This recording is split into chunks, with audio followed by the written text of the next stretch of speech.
लातूर जिल्ह्यामध्ये देऊळवाडी ते दापका रस्त्याचं काम निकृष्ट होत असल्याचा आरोप गावकऱ्यांकडून उपोषणाला सुरुवात आंदोलनाची दखल घेत तहसीलदारांच्या पथकाकडून रस्त्याच्या कामाची पाहणी कंत्राटदारांना हलगर्जीपणा केला असल्याचा आरोप वर्धा ते वायफड या रस्त्याच्या दुरुस्तीच्या मागणीसाठी आंदोलन रस्ता रोको आंदोलनामुळे काही काळ वाहतूक प्रभावित झाली होती रस्ता दुरुस्तीच्या मागणीचे अधिकाऱ्यांना निवेदन सादर धाराशिवमध्ये 9 वर्षाच्या पहिल्या दिवशी दारूबंदीसाठी महिलांचा एल्गार दहिफळमध्ये दारूबंदीसाठी हजारो महिला रस्त्यावर ग्रामपंचायत समोर ठिय्या दारूबंदीचा ठराव मंजूर गडचिरोली जिल्ह्यामधील जिल्हा परिषदेमधील शाळांच्या इमारतींची दयनीय अवस्था आम आदमी पार्टीच्या कार्यकर्त्यांचं जिल्हा परिषदेच्या समोर आंदोलन साताऱ्यामध्ये छत्रपती संभाजी ब्रिगेडचं निषेध आंदोलन विश्वास पाटलांच्या संभाजी कादंबरीवरून वाद कादंबरीमध्ये महाराष्ट्राची बदनामी केल्याचा आरोप बीडमध्ये टोलनाका चालकांकडून मारहाण झाल्याचा आरोप राख कुटुंबाला 3 दिवसांपूर्वी मारहाण आमदार सुरेश धस यांचा कार्यकर्ता असलेल्या टोलनाका चालकांकडून मारहाण झाल्याचा आरोप कारवाईच्या मागणीसाठी वैद्यकिनी टोल नाक्याच्या जवळ रास्ता रोको आंदोलन लातूर शहरामध्ये बायपास रस्त्यावर भीषण अपघात कारची मोटारसायकलला जोरदार धडक अपघातामध्ये एका तरुणीचा मृत्यू संतप्त नातेवाईकांकडून रास्ता रोको सततच्या रस्ते अपघातावरून नागरिक आक्रमक जळगावच्या रावेर तालुक्यामध्ये केळीच्या पीक विम्याची रक्कम न मिळाल्यामुळे शेतकरी संतप्त रावेरच्या तहसील कार्यालयासमोर ढोल बजाव आंदोलन शेतकऱ्यांकडून उपोषण करण्याचा इशारा सोलापूरमध्ये येडेश्वरी साखर कारखाना शेतकरी संघटनेनं बंद पाडला खासदार बजरंग सोनवणेशी संबंधित साखर कारखाना ऊसाची पहिली उचल 3,000 रुपये पण 3,500 रुपये भाव देण्याची शेतकऱ्यांची मागणी प्रशासनाच्या आंदोलकांशी चर्चा सुरू गोंदियामध्ये मका लागवडीला शेतकऱ्यांची पसंती यंदा 1,887 हेक्टर क्षेत्रावर लागवड गव्हाला मागे टाकत शेतकऱ्यांची मक्याला पसंती गोंदिया जिल्ह्यामधील मोरगाव तालुक्यामध्ये सर्वाधिक मक्याची लागवड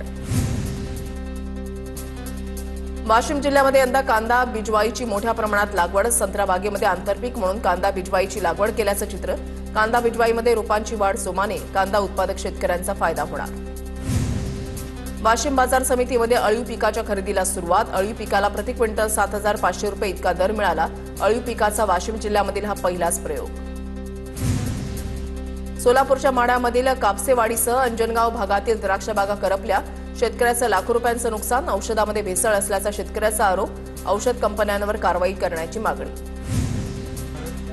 वाशिममध्ये अतिवृष्टीमुळे सोयाबीनसह खरीपातील इतर पिकांचं नुकसान जिल्ह्यातील 1,29,142 शेतकऱ्यांनी खरीप हंगामामध्ये पीक विमा उतरवल्याची माहिती मात्र अद्याप पीक विम्याचे पैसे जमा न झाल्यानं शेतकरी चिंतेत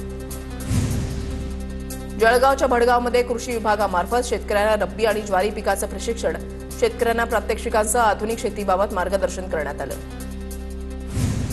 राज्य सरकारनं मार्केटिंग फेडरेशनचे 8 लाख क्विंटल धान खरेदीचं उद्दिष्ट वाढवलं 80,000 शेतकऱ्यांना दिलासा दुसऱ्यांदा मिळाली उद्दिष्ट वाढ हमीभावानं धान विक्री करण्याचा मार्ग मोकळा पुण्याच्या शिरूर तालुक्यामधल्या पिंपरी दुमालामध्ये बिबट्याचा वावर बिबट्या थेट घराच्या अंगणामध्ये शिरल्याची धक्कादायक घटना घरातील श्वानांनी भुंकत बिबट्याचा पाठलाग केला बिबट्यानं काढला पळ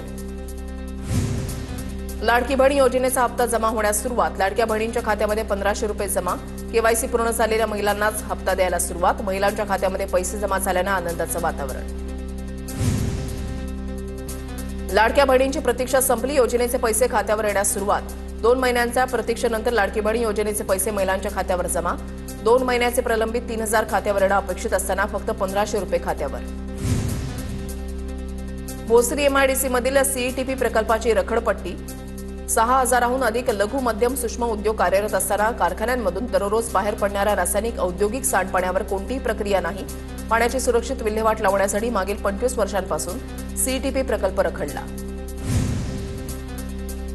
पंढरपूरमधील विठ्ठल मंदिरातील भंग पावलेल्या मूर्ती बदलणार मंदिरामध्ये असणाऱ्या 24 परिवार देवता आणि मंदिराबाहेर असणाऱ्या 28 परिवार देवतांपैकी काही मूर्ती भंग पावल्यानं मंदिर समितीचा निर्णय मंदिर समितीचे अध्यक्ष गहिनीनाथ महाराज औसेकर यांची माहिती पुण्यामधील भीमा कोरेगाव इथे 208वा शौर्य दिन साजरा उपमुख्यमंत्री अजित पवारांचं प्रकाश आंबेडकरांकडून अभिवादन विजयस्तंभ परिसरात असंख्य भीम अनुयायांकडून मानवंदना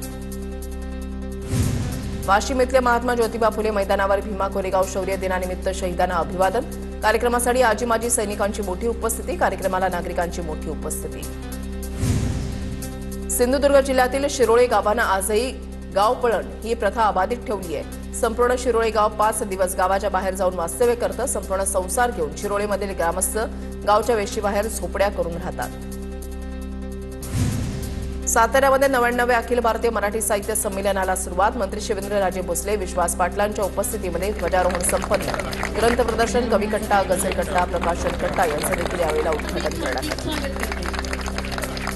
साताऱ्यामधल्या कृष्णा विश्व विद्यापीठाच्या कुलगुरू डॉक्टर नीलम मिश्रा यांना इंडियन मेडिकल असोसिएशनकडून प्रतिष्ठेचा प्रोफेसर एमिरेट्स पुरस्कार प्रदान. वैद्यकीय क्षेत्रामधील सातत्यपूर्ण प्रभावी योगदानाबद्दल पुरस्कार. माडाच्या निमगावमध्ये विठ्ठलराव शिंदे प्रशालेमध्ये माजी विद्यार्थ्यांचा स्नेह मेळावा. न समजलेले आईबाप या विषयावर वसंत हंकारींच्या प्रबोधनाच्या वेळेला मुलामुलींसह आईबापही रडले.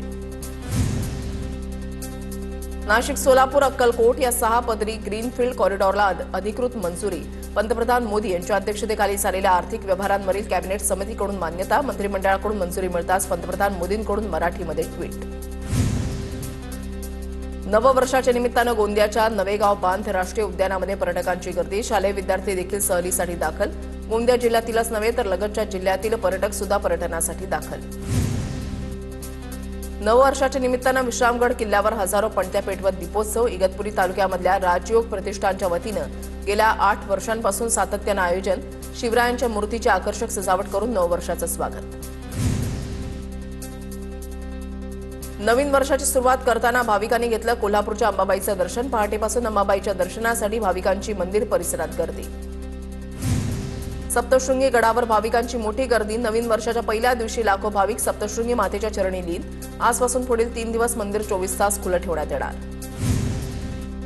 परळी वैद्यनाथमध्ये नववर्षाच्या पहिल्या दिवशी भाविकांची मांदियाळी. महाराष्ट्रासह इतर राज्यातून भाविक दर्शनासाठी परळीमध्ये दाखल. पहाटेपासून दर्शनासाठी भाविकांच्या लांबच लांब रांगा. वर्ध्याच्या केळझरमधील गणेश मंदिरामध्ये भक्तांची गर्दी. नवीन वर्षाच्या निमित्तानं देवदर्शनाला मोठी गर्दी. नवीन वर्षाच्या पहिल्याच दिवशी नागपूरमधील प्रसिद्ध टेकडी गणेश मंदिरामध्ये भाविकांची गर्दी. हजारो भाविक टेकडी गणेशाचं दर्शन घेऊन नवीन वर्षाची सुरुवात करतात. नवीन वर्षाच्या पहिल्याच दिवशी पंढरपूरच्या विठ्ठल रुक्मिणी मंदिराला आकर्षक फुलांची सजावट. 2 टन फुलांची सजावट करून विठ्ठल रुक्मिणी मंदिराचा गाभारा सजवला. वर्षाच्या पहिल्या दिवशी मंदिरामध्ये भक्तांची मांदियाळी. साईबाबांच्या शिर्डीमध्ये नवीन वर्षाच्या पहिल्याच दिवशी भाविकांची गर्दी. साईंच्या दर्शनासाठी भक्तांच्या रांगा. साईंची शिर्डी नगरी सजली. जेजुरी गडावर भाविकांची गर्दी. जेजुरी गडावर भंडारा उधळत नववर्षाचं स्वागत. खंडोबाच्या दर्शनासाठी भाविकांची मांदियाळी. नवीन वर्षानिमित्त स्वामी समर्थांच्या दर्शनासाठी हजारो भाविक अक्कलकोटमध्ये दाखल. अक्कलकोट नगरी भक्तांनी फुलली. भाविकांची गर्दी लक्षात घेत आज दिवसभर भक्तांकडून होणारे अभिषेक मंदिर समितीकडून बंद. शेगाव गजानन महाराजांच्या दर्शनासाठी भाविकांची गर्दी. नवीन वर्षाची सुरुवात देवदर्शनानं करण्यासाठी रात्रीपासूनच मंदिरामध्ये मोठी गर्दी. रायगडावर छत्रपती शिवाजी महाराजांना वंदन करून नवीन वर्षाची सुरुवात. अखिल भारतीय शिवमहोत्सव समितीनं मागील 122 वर्षांपासून जपली आहे परंपरा. उदगीर शहरालगत असलेल्या निडेबंद ग्रामपंचायतीच्या विरोधात बॅनरबाजी. सगळीकडे कचरा आणि दुर्गंधी पसरल्याची चित्र बॅनरवर लावली. ग्रामपंचायत झोपली आहे का असा सवाल करत लक्ष वेधण्याचा प्रयत्न. सांगलीच्या मिरज महापालिका निवडणुकीमध्ये अर्ज माघारीवरून भाजप उमेदवार सुनीता भनमाने यांच्या घरावर हल्ला. शिंदेच्या सेनेचे उमेदवार सागर भनमाने यांच्या समर्थकांकडून हल्ला झाल्याचा आरोप. सेनेच्या उमेदवाराकडून हल्ला करण्यात आल्याचा आरोप.